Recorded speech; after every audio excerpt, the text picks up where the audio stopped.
Hola, this is Jadie and Shane, and if you're listening today, you're a part of history, as this is the very first episode of The Brain Reaction, a show completely dedicated to bringing you the naked truth on anything and everything relevant in today's society, locally, nationally, and internationally. So I'm your host, Jadie Collins, and this is Shane Gorman. Say hey, Shane. How's it going? And basically, like I was saying before, we just want to have a little bit of a shit talk fest and give you guys an opportunity to listen to some real news coverage. Yeah, this is going to be quite the shit talk fest, but everybody knows that the best conversations come out of shit talking. Amen. But this is a podcast is really aimed at quite a bit of listener participation. So we want to get you guys writing to us, emailing to us, letting us know what you think and what to talk about as well. Yeah, we definitely need to know what's relevant within your local communities and what you guys are interested in at the moment, so we can address those issues. Yeah, and we're gonna have guests on the show hopefully over the next little while. And if anybody feels passionate enough about any particular subjects that they'd like to talk about, we'd be more than happy to have you on the show. Awesome. So I say let's get stuck into it then, shall we? Well, it's a very special edition of the episode because it's the World Cup edition as it starts this weekend. The World Cup. I'm very proud of our Aussies for making it. Probably not going to win it, but hey. I'm so tired of people saying that. You know what? Let's have a little bit of hope. That's what I say. Oh, but there's going to be bigger losers with the World Cup, and I don't think it'll be any particular sporting team as such. I think it's the Brazilian public. Yes. I think they're certainly the biggest losers of this World Cup. I feel like that's been in the news quite often lately. Probably not as much as it should be either. Maybe just because me and you are more attentive to things that should be front page yet are on the back page. Yeah. If anyone gets any of their news off the internet these days, which you probably should because Channel 9 and Channel 7 probably aren't bringing you the cutting edge stories. Yeah, there's a lot of... what neighbours are you at war with? Sorry. There's a lot going on in Brazil at the moment, especially in regards to that really old, boring topic of human rights. God forbid. Billions upon billions of dollars have been spent on building stadiums and infrastructure 11.7, something like that. So a very large number. Very large billions of dollars have been spent on the World Cup, similar to many Olympic events and Commonwealth Games. Yep. In a country that isn't the most stable, I would say. It's more so where it is in Brazil, like in Rio and stuff where they're holding the World Cup. It's probably one of the most densely populated cities and probably the biggest example of wealth disparity in a city, probably anywhere in the world. You've got, some of the crime-ridden favelas and stuff that are literally kilometers away from some of the more affluent, gated-in communities where millionaires are living. I think that's an actual topic that came up. There was actually an interview with an ex-thief, who's now a tour guide in Brazil at the moment. He was talking about how a lot of thieves are going to really take advantage of the fact that there's millions of people going to Rio to watch the World Cup, and they're going to be vulnerable. Yeah, and Brazil has been, Rio in particular, has been a hotspot for crime. Both internally and directed at tourists. And now when you've got millions of tourists flocking over there for one specific reason, particularly naive first world people, this whole crime isn't going to go away. But there's a lot of other things as well. There's a huge issue with public transport in Rio in particular at the moment, where people on their daily commute to work Monday to Friday are being crammed into trains and stations and buses like cattle being herded onto like a trade ship. Like, it's unbelievable. If you see some of these videos, and they're not hard to find, the fact that these people have to put up with this every day, it kind of looks like a crowd going home from a football game on a Saturday night down at Olympic Stadium. Except these are these people's lives. They have to get up and they have to earn a living, because if they don't feed their kids and they don't feed their families that night. So it's a serious issue that's occurring. Yeah.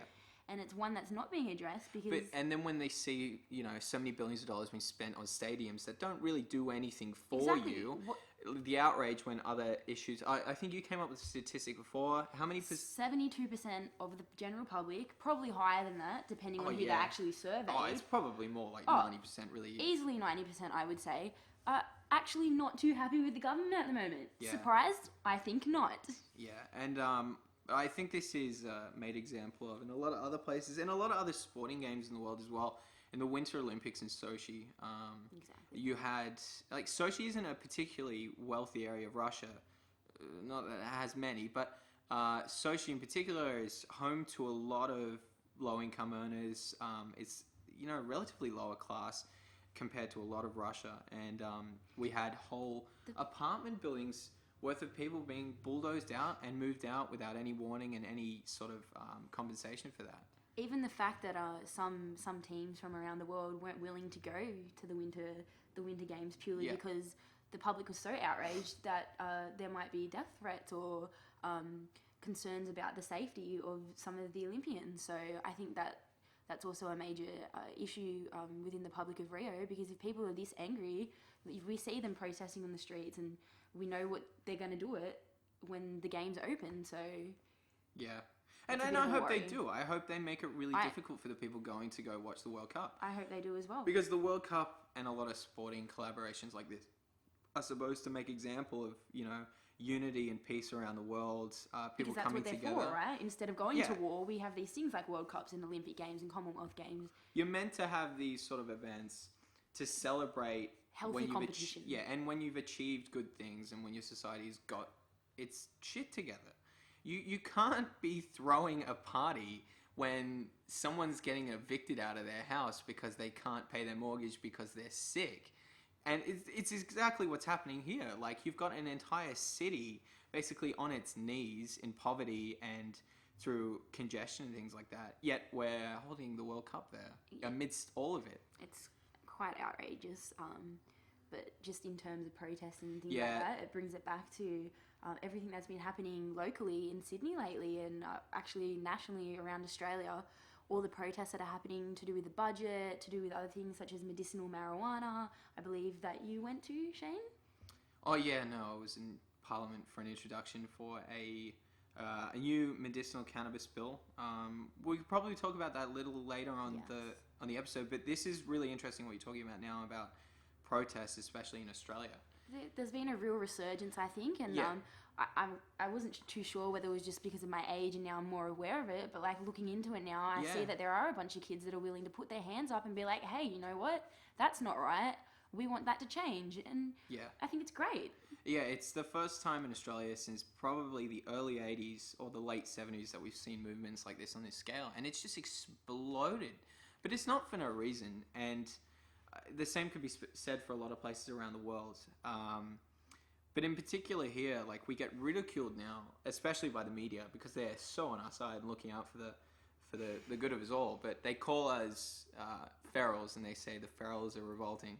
Well, this is what this show is, basically. If they want to revolt, then they've got it. Exactly. We're going to be the little ferals revolting, and we hope you guys all join us. And I don't think it is a criticism at all. I think being own it. Revolting ferals is call me a feral. That's great. You know what? A term of endearment. If I'm a feral because I'm standing up for the right of my community and because I'm standing up for those who don't have a voice, then call me a feral. That's an amazing thing. Yeah. I don't care. Do you care? Not at all. Definitely I wear not. it with pride, in fact. Get it stitched and embroidered on the top. One thing with protesting in Australia and a lot of other places in the first world, which I really don't understand, is a lot of protest movements will go out and actually seek to get approval from local governments to be able to protest. And they'll be given approval. The March in March and the March in May in Sydney, as well as other major cities and centres around Australia, had sought out by local government to be able to have these demonstrations. And they were allowed to, and they were given a time frame, and they were given a route to take through the cities and things like that. I'm sorry, but that's not how you protest. I don't really see asking the government to protest. The point is that we come out of nowhere and we attack metaphorically. Yeah, create disruption. Like, look, I fully support the movement, and I was there, and I am fully on board with it, but I would like to see it take a direction where they're not asking the people that they're protesting against, can we protest? It's like asking your parents, because you're, sick of that 10 o'clock curfew, can I stay up till 10 past 10 just to spite you? And, they appease us by letting us do these protests peacefully and in the time frame. And then when a few people sit down outside of town hall, they start getting arrested for it. I'm sorry, I think the whole movement should be sitting in and making themselves comfortable and making it as difficult as they can for local governments. Yeah, I definitely agree with you there. I definitely think we could get a little bit more rowdy, not in a violent way at all, but I think unpredictability would be a great thing. Let's cause some disruption. Let's really say what we think without asking the government if we can say what we think first. Like when the first March in March happened, and it was just such a kick in the teeth to everybody involved. It was on the St. Patrick's Day weekend, and of course it was St. Patrick's Day marches in the city, and the March in March is probably the biggest demonstration held in Australia, probably since the Iraq War, when they had the no war demonstrations. And just to quote numbers, like there was 50,000 people turned up in Melbourne, there was something like 20,000 people turned up in Sydney, and across Australia it was well into the hundreds of thousands. So Tony Abbott comes on that evening during a press conference and something unrelated, and someone said to him, "Oh, what do you think of these marches in the city at the moment?" And he said, "Oh, well, the only marches I know about is the St. Patrick's Day parade," and laughs it off. Like, I'm sorry, but when your people are standing up for their democratic right to protest and you ridicule them for it, especially when Joe Hockey, the asshole, he protested himself when he was in university about the budget that was released back then about bringing in university fees. Yeah, for the first time. And so there he is on camera. So we all can see. And if you haven't seen the video, it's doing the rounds. It's quite easy to find. Just look up. We'll probably link it. Yeah, Joe Hockey in his younger years with his beautiful perm. Amazing, honestly, amazing. I've never been prouder of someone before. And then you look at him now, the bastard.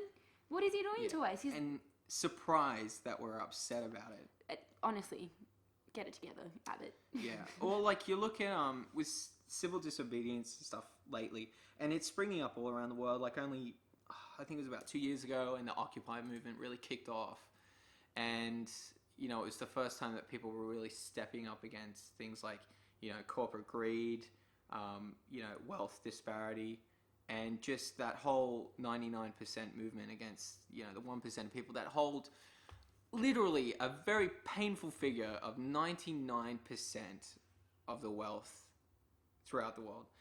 Like it's such a huge idea to grasp that you sort of palm it off like it's fantasy. But picture it like this. Let's say you lived on a street with 100 people. Okay. And all the people on that street worked in one place together. And they all had the same livelihoods, except 99 people on that street were making $1, and just one guy, no different to everyone else on the street, was making, $199. That's seriously what you're looking at. Yeah. It just doesn't make any sense. I'm sorry, like... I think one of the headlines, actually, of today's newspaper was talking about how superannuation is literally a kind of welfare for the rich. And I thought that was quite interesting reading that, because it's ridiculous what we're seeing at the moment, and I feel like Australia as a society is going to start separating more and more and more. And so I'm really glad to see all these kids standing up for their rights, and yeah, and like someone made comment when talking about this issue the other day, just gave that old rhetoric of, "Oh, go get a job." Yeah. And I was just dumbfounded. Like, these people have jobs. The majority of them are at university. That's how I got a memo through my university email. That's how we find out about these things. So it's like frustrating. when unemployment in this country is at about 6 or 7%, relatively low. I'll give it that. Don't know if it's going to stay that way. Where is this go get a job idea coming from when you look at people protest? Not protesting because they don't have a job. They're protesting because the society they live in, the country that they love and hold dearly, is going in a direction that they just can't be satisfied with. They can't align themselves with the direction that the country is taking. Since when was compassion a bad thing, is what I want to say. And they keep coming out with these one-liners saying, we want a country of earners, not leaners. What does that even mean? And you've got to do the heavy lifting and things like this. Come on. These idioms are for children that read, the Daily Telegraph or watch a current affair or something like that. Like, you start looking into what heavy lifting means. And back in the 1960s in America, the high income earner tax was, I kid you not, 90%. So if you were in the highest income bracket in the United States, you paid 90% of your income earnings on tax, and these people still lived like kings. Now, the high income earner tax, after all the tax cuts that came throughout the 70s and the 80s, up until now, and in Australia as well, like, it'd be hard to comprehend. It'd actually be depressing to really look at the tax that these people pay. And there's always this constant argument that,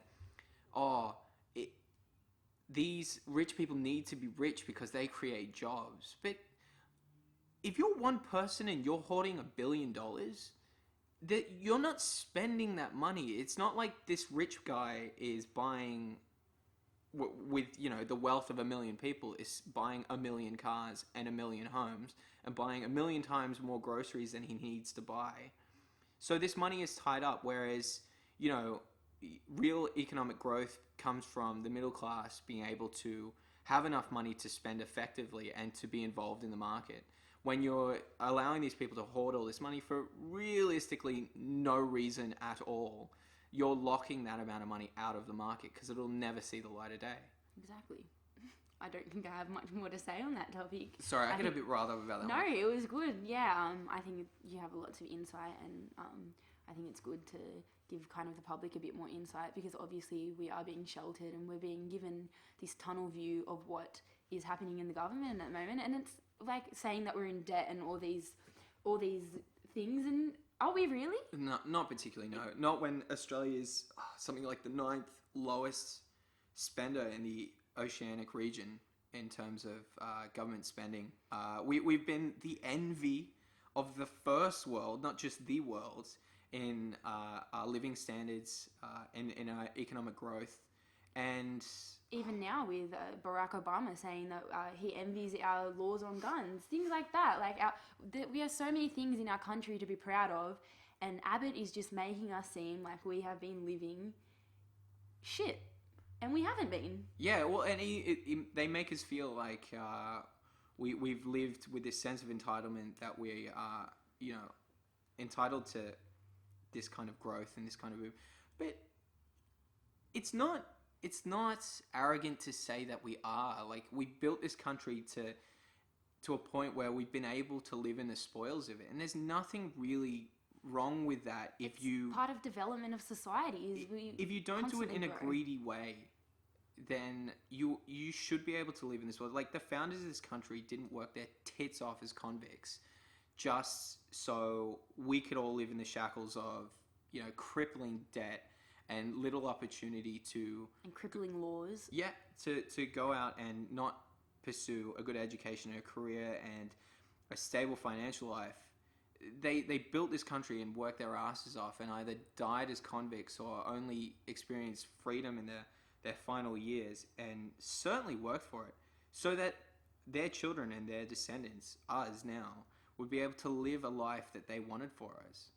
And we're being told that, no, we took the piss out of it and it needs to be taken back. But, if anything, the fact that the economic situation in Australia is looking a little bit grim is because of the decisions of a lot of rich people that have just gambled it away. Like, we have so heavily invested industry into mining, a finite industry, which has to end, which doesn't get spoken about ever. And then we've got no way out of it. Like, it's something like 30 to 40% of our, GDP is acquired from like raw resource. And eventually we'll dig it all out and it'll be gone. Yeah, like that's just logic. That's such basic math. So many people work in the mines doing so many different jobs. What's going to happen to them? That's it. Yeah, like when you invest, we're one of the only first world countries that invest itself in a primary industry. Other first world countries don't go mining and things like that. They don't, build up huge agricultural industries and raw resource industries. They let other countries do that, and they take over the other side of things, like secondary and tertiary industries. And we've locked ourselves into this and are basically riding a steam train down a track that has no end. Exactly. So you want to start thinking about the future, Mr. Abbott? Maybe start thinking about that one, Yeah. But, when you look at civil disobedience, it's just an example of people saying enough is enough in terms of the direction where this country's headed, with the way the world's headed, and just like the way that the people that are effectively running our lives basically do not listen, and not even to the point they don't listen. They listen and they completely refuse what we ask for. The fact that there is civil disobedience emerging now is because we've been too obedient over the past decades. We have been too okay with how greedy they've been. I even hate that word, civil disobedience, as though we're doing something wrong. But are we really doing something wrong? We're not. We're just speaking up about our rights and what we think is important in our local communities. And in the end of the day, that's what Australia is made up of, local communities. And we want to be heard by the government. So we don't want to be brushed off anymore. And I personally hope that the protests start escalating to get more attention off the government. Yeah, I think I would hate to see the last car turned over in a city in Australia during a protest was for the Cronulla riots. I would much rather see a car turned over because people were sick of the lower class and the middle class in Australia being screwed over by an unfair budget. Like Joe Hockey said the other day, I think it was only like yesterday or today, and he said something like, "Oh, we can't promise equality in this budget." Why the hell not? Why? Where do you get that from? That you can't? The capacity for equality is certainly there, and you've proved that because, in 1 week where you say that. The point of this is to guarantee equality. That's why they're stripping back so much of the welfare. Well, like, we talk about equality, and he's saying that there's no, like, he can't promise equality in it. But a couple of weeks ago, when they announced that people over the age of, 65, so the retirement age, were no longer eligible for a retirement pension, and that was moved up to 70. And they said today that the savings on that would be $68 billion in 10 years by locking basically people from the age of 65 to 70 out of a retirement pension. But the same week that they announced that move, and have now come out with the figures that $68 billion would be saved in 10 years, in one hit, that week, they spent $58 billion, so 10 years worth of retirement money for anyone aged between 65 and 70 on fighter jets that don't work properly. So it's not a matter of they can't promise equality. They are quite simply actively seeking out inequality. But you say that, like, I have a bit of insight into this. I don't think I do compared to anyone else. I think everyone has the same level of insight on these issues. We all have the same resources to find insight, I think, definitely. And we're all able to look at ourselves critically and our society critically. I think people need to start having conversations. Don't look at these as taboo topics that make you sound like a nut. They just make you sound and make you actively involved in democracy and your society. And that's the point of democracy. Like, I hate it when I hear kids talk about how they don't want to vote and how they think it's an effort and they don't know who they're voting for and they do dodgy votes and things like that. It makes me so angry because we live in a country where we can speak out and where we can vote on what we think is right. So let's take that opportunity and really use it for what it's worth. Yeah. And another thing with that is, like, people think democracy ends at the ballot on election day. So you're only involved in democracy every 4 years when you go to vote. But that's completely wrong. That's so wrong. That is the bare minimum of how you're able to participate in democracy. There's so many more things you can do. You can, talk to your parliamentary officials because at the end of the day, you're the one giving them a paycheck. You're the one that are voting them in. On big topics, no matter when they happen, even they're not around election time, you can get up and protest. You can have a conversation with people that you know. You can write something up and put it online now. And you can have your voice heard and actually create change. It's just that people, I don't know, they just don't think they can. Yeah, I think that's just a massive problem with today's society. No one really thinks they can be the one person that changes things. But I've always lived by the statement that if not you, then who? And if not now, then when? It takes one person to make a change. So I think let's start stepping up and implementing that change. Yeah. Jane Goodall said something about that on Q&A this week, and she said that really got to watch this episode. It's an excellent one. Look, if you're not a big fan, or if you are a big fan, all the more reason to. Definitely watch the episode that aired this week. I think it was the 6th of June, and it was a special edition episode, and they had people over the age of 60, I think. Certainly looked that way. But Jane Goodall was on it. There was another older Aboriginal elder by the name of... This made headlines. Like, you'll probably recognize this name. Her name was Rosalie... Kunoth Monks. Yeah, and she spoke about Aboriginals and their experience in Australia today and how it's not changed much over the past couple of years, and said that she's not the problem, basically. Aboriginals aren't the problem. And she presents an incredible, heartfelt argument about it. And she articulates it beautifully. It's definitely worth just even listening to some of her quotes there.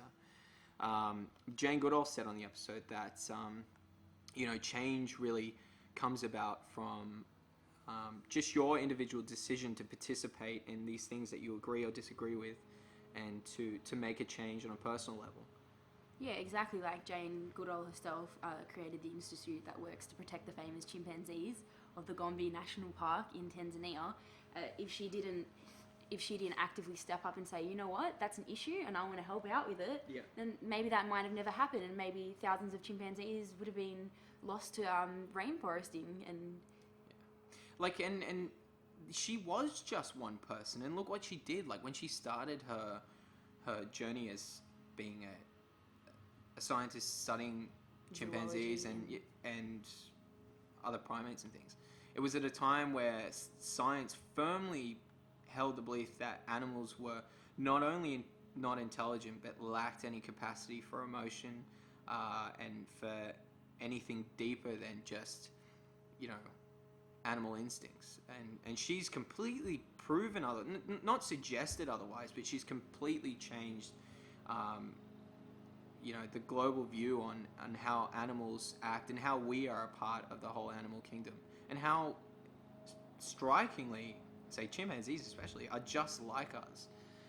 In saying that, there's even a fact about pigs being similar to us. They even dream, and dolphins, and which brings me into the debate about shark culling. So opinions on that? Well, I went to Cairns at the beginning of this year. This is a little bit of a story, but I'll try and keep it short. Anyway, there was this... I went snorkeling there. Have to do it. Fuck, it was so good. But when I was on the snorkeling tour, there was this guy on the boat, and he was a marine biologist.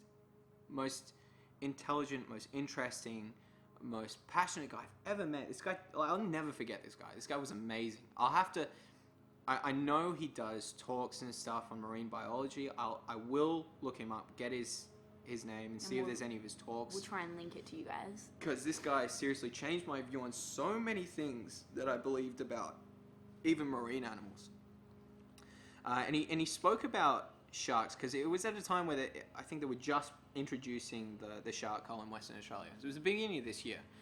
And he was talking about the temperament of sharks, and he said they are the most intelligent creatures, but they are also the most peaceful and passive creatures as well.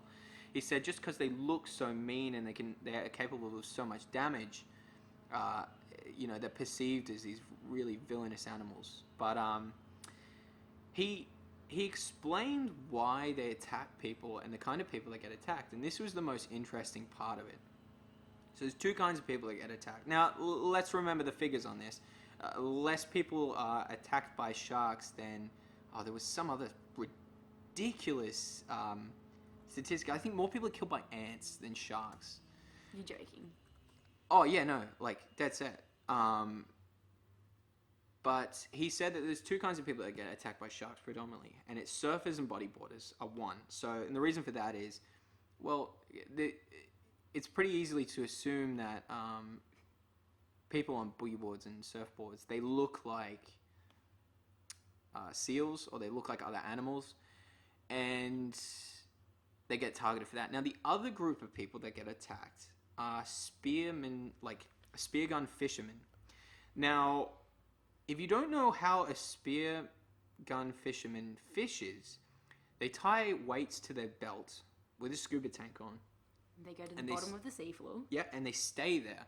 Now, that requires a lot of effort. So you're not going down there for one fish. So what they do is they go and they shoot a bunch of fish and they reel them back. And they hook them onto their bodies. Yeah, they don't surface. So they've got a bunch of bleeding fish hanging from their belt and then they're attacked by sharks.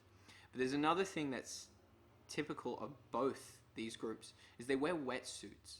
So wetsuits keep you dry, but they also block out your electromagnetic field. And then that's not getting all hooty-guru like wacky science or anything. That's like just a legitimate thing. Yeah. That sharks use to see what their prey is. Yeah. So they like sharks in their nose have that bone and it acts as like a electromagnetic sonar, and they're able to gather information about different things around them from it. So they can see that humans' muscle density and consistency is different to fish.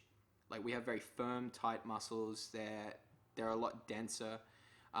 We're full of bones and big bones as well. They can see that, and they're really put off by that because they're not. We appear to them like nothing else that's in the ocean.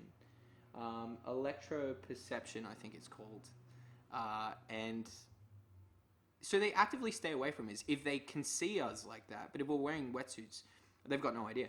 So obviously, this is the more general statistics, and obviously there is the exception where a shark may attack a person. But what we're saying is that if we're going to go into the shark's territory, and if we're going to go into an environment where we know there could be sharks, then that should be completely our responsibility, and we should take that responsibility on board and know that it is a possibility that we could be attacked by a shark. How dare we stand here and say, hey, no, let's kill all the great white sharks that we can, purely because there's been a few attacks. But just imagine for a second, if there was a shark swimming down High Street, how quickly would it get its ass handed to it? Like, that's the thing. Like, if they start turning up in our backyard pools, maybe consider a cult. If a shark knocked on my front door and it's like, hey, I want to eat you tonight for dinner, then I would be a little bit concerned. Yeah, but we're actively going out to where they live, where we certainly were not designed to belong, and then we take it personally when we do end up attacked. So yeah, I think it's a very interesting issue. It also leads into the shark video that was released. It was today or yesterday. I think of the man jumping off at the Manly jump off spot.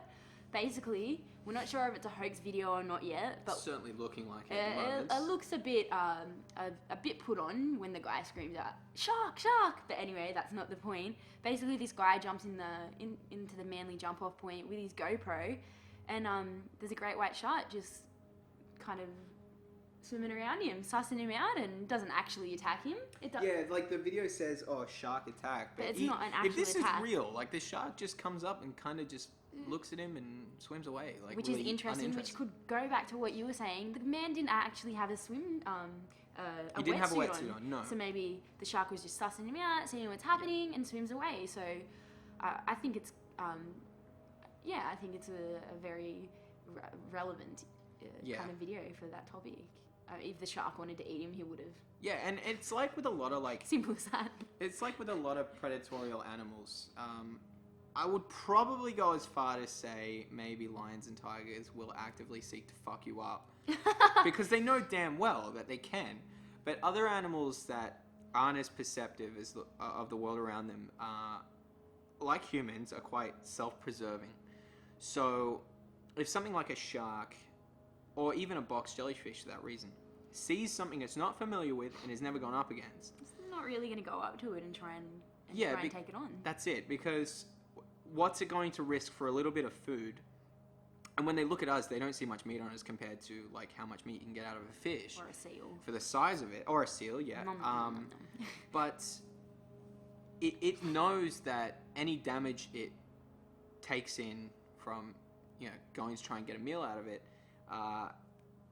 just how serious and what implications that brings about it.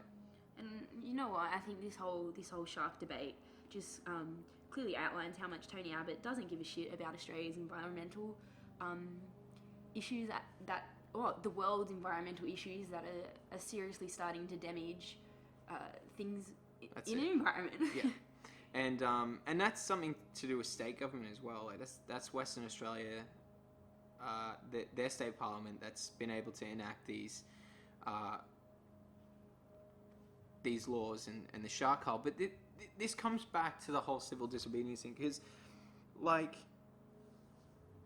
it was a very small minority of people in Western Australia that were calling for a shark cull. These people were those of conservative values who happen to be very vocal. So you always know someone who's got conservative values because they'll be the first to tell it to you. It's a little bit like that joke about how can you tell a vegan or something? What is it like?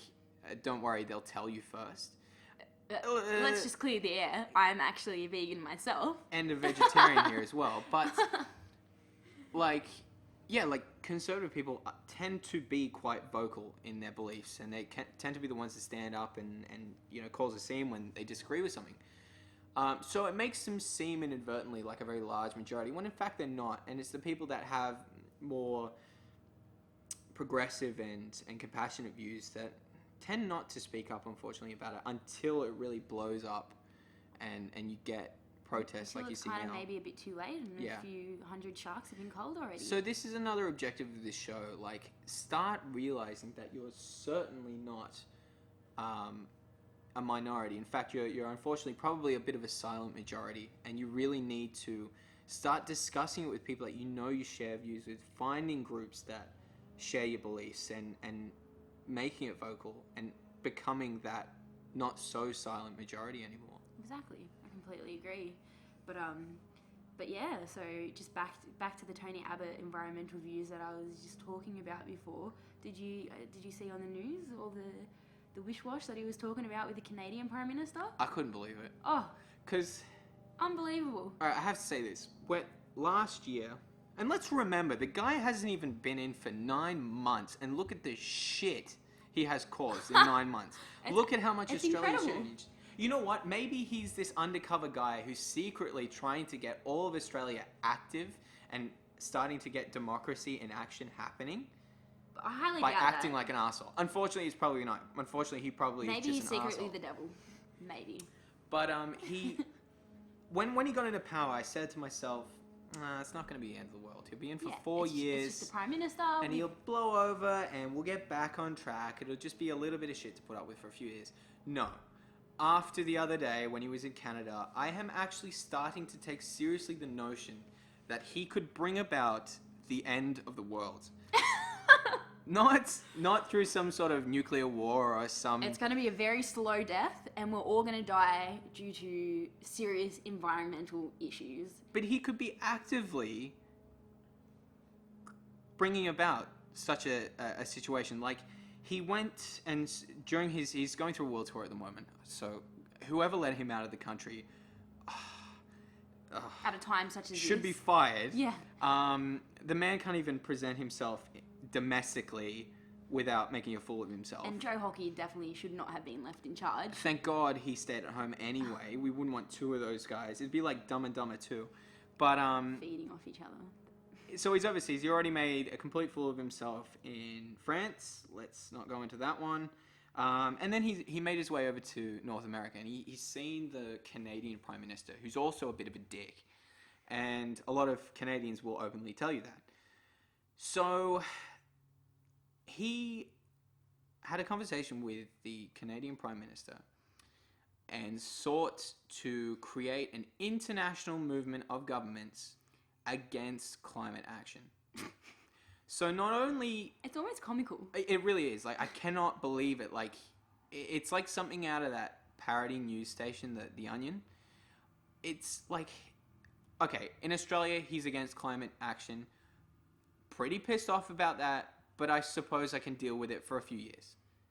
However, he is putting into the works an international movement of actual governments to stop acting on climate change. Why? God knows. No surprise that he's come out with it. But at a time where it is so pivotal, and we've perhaps got maybe our last chance not to stop climate change, but to maybe limit its effects, because it's well and truly underway. He's actually trying to get entire countries on side, and has already gotten Canada on side to stop acting responsibly. Even though Barack Obama actively came out yesterday stating that he actually wanted to get more involved with environmental change and really start to put into process an active America that's really, really trying to reduce their footprint. And then today, Tony Abbott's going to be talking to him about how He doesn't want that to happen. Dick. Yeah, like A legion of prime ministers that are all dicks. pretty much. It's seriously something out of like Marvel or DC, and it's like this, anti-Justice League.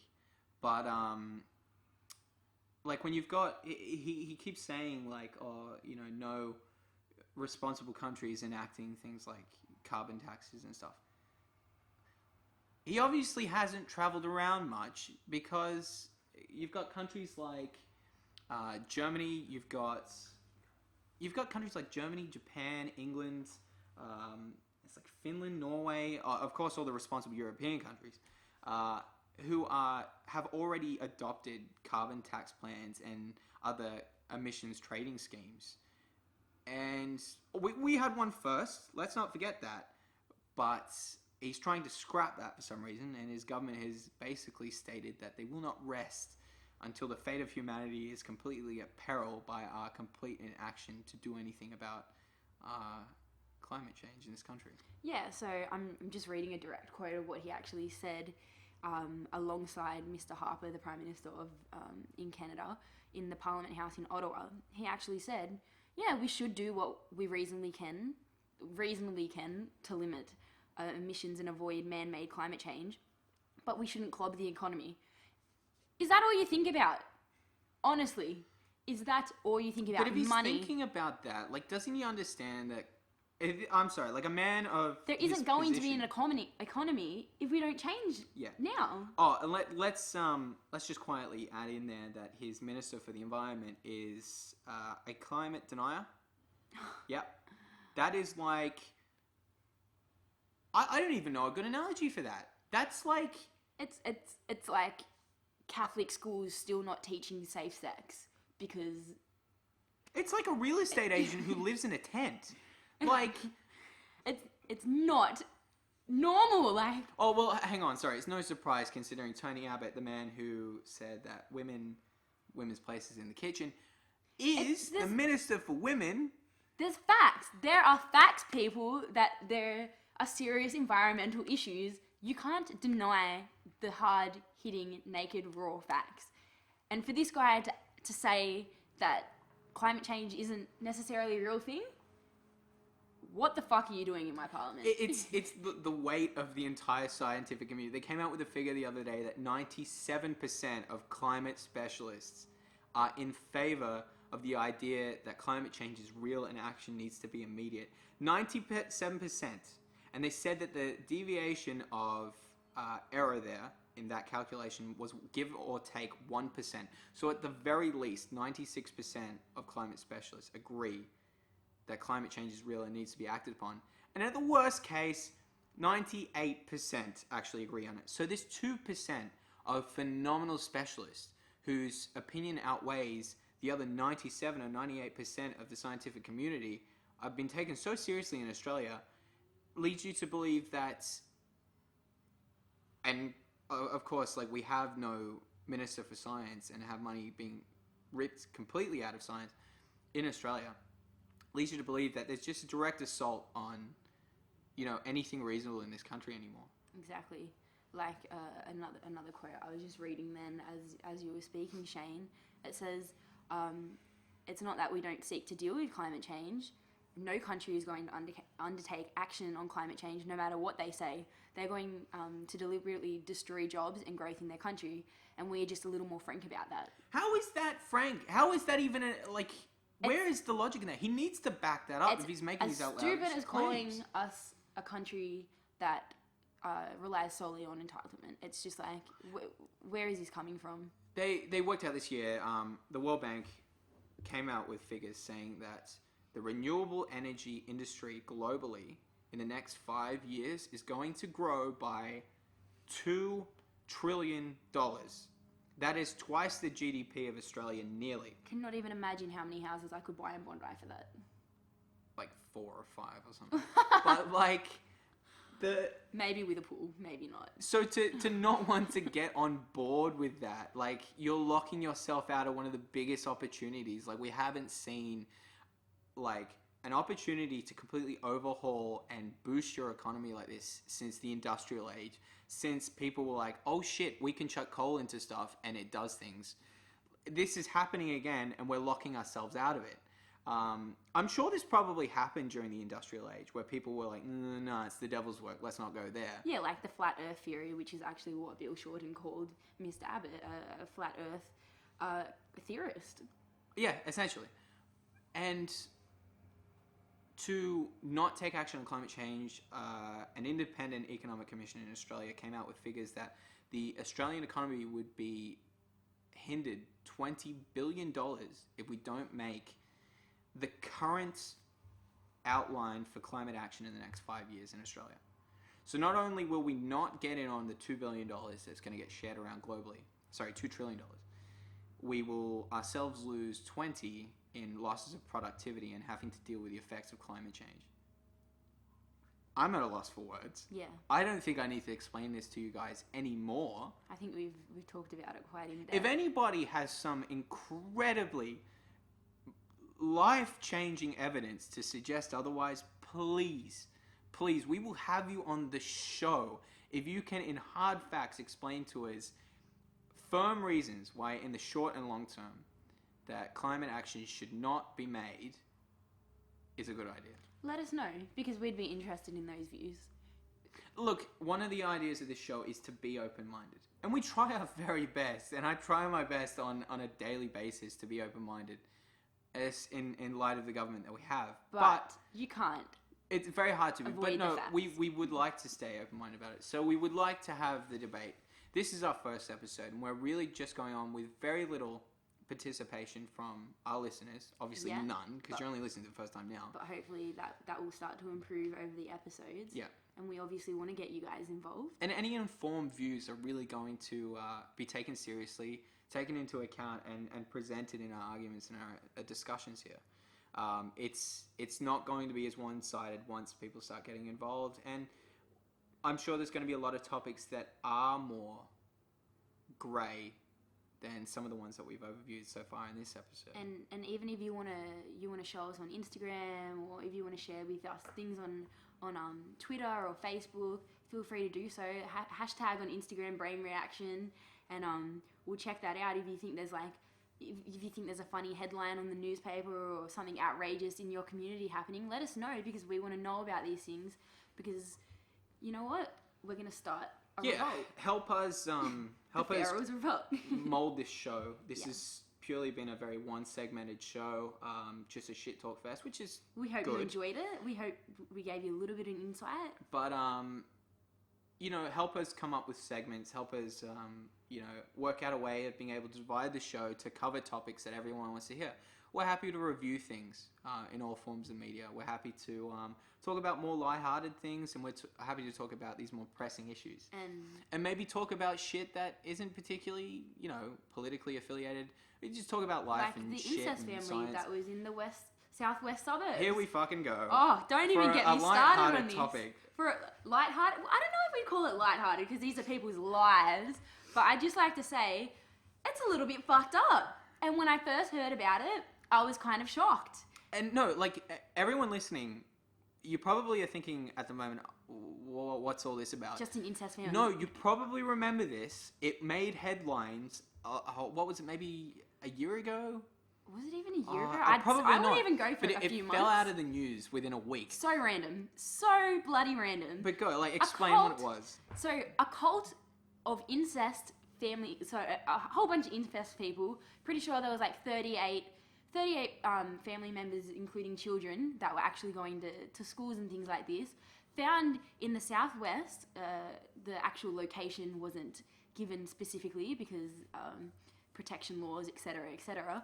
But basically, all stemmed from a brother and sister, grandma and granddad. And ever since, they've all been sleeping with each other. And basically, the whole thing was found out about because a teacher overheard two sisters talking about another sister being pregnant to her brother. Kind of disturbing, would you agree, Shane? It's like The Hills Have Eyes, eat your heart out. But in Sydney. Yeah, let's not get over the fact that they weren't able to pinpoint exactly where it was for privacy laws. Let's just remember the fact This was pretty much metropolitan Sydney that this was happening. Southwest Sydney, like, come on. How does this go under someone's nose for so long? It's anyway. No. Anyway. Like, it's... You think of all these far-fetched things that happen, like this, shark video that we watched today, and, how Tony Abbott acts. Life is certainly stranger than fiction. You can't make this shit up. You really can't. You wouldn't want to make this shit up, but this stuff happens. Like, and for how it came to light originally was probably the most disturbing thing as well. Like, to be that teacher that listened to just all that so conversation. casually, two girls talking at school. Oh, I don't know what brother she's pregnant to. Babe! Like, I don't know. That's not normal. And it's just so outrageous, and I'm kind of like inappropriately giggling about it right now because it's so unbelievable. Yeah, it's pretty hard to fathom. And how do things like this get past the police and the media and things like that? Like, kind of brings you back to all the priests back in the day that used to molest children, and it's only coming to light now. It's just another one of those unbelievably ridiculous things. Yeah. That I thought I should bring up. Absolutely, but more ridiculous things are going to come about on this show. Definitely. So if you guys know of anything ridiculous that you'd like us to bring up, let us know. And I think that's over and out from Jadie and Shane. Well, look, it's certainly been fun and very impromptu, but no, this first episode, we hope you've enjoyed. We're going to try and keep this to be a weekly thing. Actually, we're going to make it our best efforts to keep it weekly. Yeah, so stay tuned and definitely follow us on Instagram and Twitter. Do you have Twitter yourself? No? Oh, I don't have Twitter either, actually. Surprisingly, for someone who's so in-depth in technology, I couldn't give a shit. Yeah. But I might make one just so that have the you listeners Instagram? No. He doesn't have Instagram either. Unbelievable. Well, myself, I'm a fanatical Instagram user, so look me up. The link will be below or above or to the side of, depending how we set this out. And So look, there's going to be links below for some of the stories that we've covered if you want to look into any more of these topics, but by all means, email us in. All that information is going to be below. And until next week, hopefully, thanks for listening. Yeah, over and out. Peace.